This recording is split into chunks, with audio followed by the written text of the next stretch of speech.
ایک دفعہ نا ایک جا رہا تھا، وہ کشتی پہ لوگ جا رہے تھے، کشتی طوفان آیا تو کشتی ایک جزیرے میں چلی گئی۔ وہاں پہ ایک بندہ بت کی پوجا کر رہا تھا، تو یہ مسلمان تھے، تو انہوں نے کہا یہ تم کیا کرتے ہو؟ خود اپنے ہاتھوں سے بنایا ہوا ہے اور اس کی پوجا کرتے ہو؟ تم اس اللہ کی پوجا کرو جس نے عبادت کرو، جس نے ساری کائنات کو بنایا ہے، جس کا عرش آسمانوں پہ ہے اور جس کی گرفت زمین پہ ہے، جو سب کچھ کرنے والا ہے، جس نے ہر چیز کو وجود دیا ہے، جو زمین و آسمان کا بنانے والا ہے، جو سورج چاند ستاروں کا بنانے والا ہے، تم اس کی عبادت کیا کرو۔ تو وہ کہنے لگا یہ باتیں تمہیں کس نے بتائیں؟ ان کا کہ ہمارے نبی علیہ الصلوۃ والسلام نے ہمیں بتائیں کہ اس دنیا کا ایک خالق ہے، ایک مالک ہے، وہ ایک اللہ، وہ وحدہ لا شریک ہے، وہ علی کل شیء قدیر ہے۔ ان کا کہ وہ کدھر گئے ہیں اب؟ وہ کدھر ہوتے ہیں؟ ان کا وہ اپنا پیغام سنا کے دنیا سے چلے گئے ہوئے ہیں۔ تو اس نے کہا مجھے کوئی اور باتیں بتاؤں، تو انہوں نے قرآن پاک کی کچھ آیات اس کو سنائیں۔ اب جب آیات سنائیں تو وہ مسلمان ہو گیا۔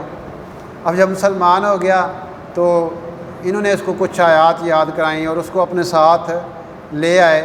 تو جب یہ رات کو سونے لگے نا تو انہوں نے کہا تمہارا آقا بھی سوتا ہے، تمہارا جو خالق ہے وہ بھی سوتا ہے؟ ان کا وہ تو نہیں سوتا۔ ان کا تم کیسے جو ہے وہ ماننے والے ہو اس کے، تم کیسے اس کے غلام ہو کہ تم سو رہے ہو اور تمہارا آقا جاگ رہا ہے؟ تو وہ بڑے حیران ہوئے۔ تو پھر ان کا اس کا پیسے اکٹھے کرتے ہیں، اس کو دیتے ہیں۔ تو اس کا کیوں پریشان؟ ان کا ہم پریشان ہیں کہ تمہارے کھانے پینے کا بندوبست کریں۔ ان کا تم کیسے لوگ ہو کہ وہاں میں ایک بت کی پوجا کرتا تھا جزیرے میں، وہاں پہ مجھے کوئی جانتا بھی نہیں تھا، اس اللہ نے مجھے وہاں پہ ضائع نہیں ہونے دیا اور تم میرے بارے میں پریشان ہوتے ہو۔ اب یہ ایسا اس کا یقین بنا، اللہ کی شان۔ وہ لوگ کہتے ہیں کہ ایسے ہی 2-3 دن گزر گئے تو وہ ایک جو بزرگ تھے ساتھ، وہ کہتے ہیں مجھے خواب آئی۔ خواب کیا آتی ہے کہ ایک بہت خوبصورت باغ ہے اور اس پہ ایک تخت بچھا ہوا ہے، اور تخت پہ ایک بڑی خوبصورت لڑکی ہے، اور وہ کیا کہہ رہی ہے کہ میں تو اس کا نام لے کے نا اس بندے کا، میں تو اس کا انتظار کر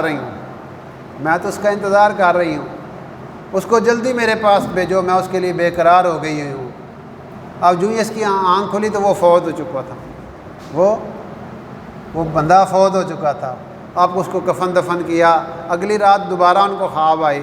خواب کیا آتی ہے کہ وہ دیکھا جنت میں وہ سیر و تفریح کر رہا ہے، وہی جو نیو مسلم تھا، اور وہ کیا کہہ رہا تھا والملائکۃ یدخلون علیہم من کل باب۔ وہ قرآن کی آیات پڑھ رہا تھا کہ فرشتے جو ہے نا وہ داخل ہو رہے ہیں اور سلام کر رہے ہیں، اور مجھے ساری آیات جو اس نے پڑھی جس میں جنت کا ذکر تھا۔ تو اللہ تعالیٰ نے اب وہ ایسے اس کا اکرام کیا۔ جب بندہ اللہ پہ یقین کر لیتا ہے تو اللہ اس بندے کی ایسے مدد کرتے ہیں۔ اب وہ جان بوجھ کر نہیں اس علاقے میں گئے تھے، لیکن اللہ ان کو لے گیا تھا۔ تو اللہ پاک کی ذات بڑی حکمت والی ذات ہے۔